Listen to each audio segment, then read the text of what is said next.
Why ఈరోజు మన జీవితంలో కూడా ప్రతికూల పరిస్థితులు, ఏంటి ఇలాగ అవుతుంది నా జీవితం, ఏంటి ఇట్లుంది అని అంటే మనకు అర్థం కాదు. But in God's perfect plan everything will work out for good. Amen.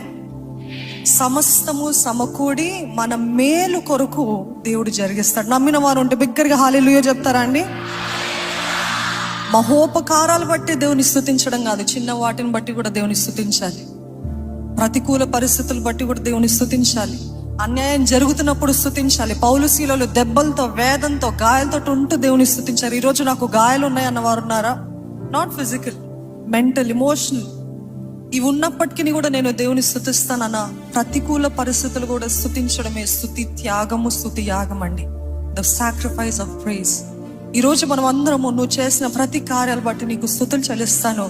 నా ప్రతికూల పరిస్థితులను నేను నాట్యం ఆడతా, నా ప్రతికూల పరిస్థితులను నేను పాట పాడతా, నా ప్రతికూల పరిస్థితులను నేను స్తుతిస్తాను ప్రభా.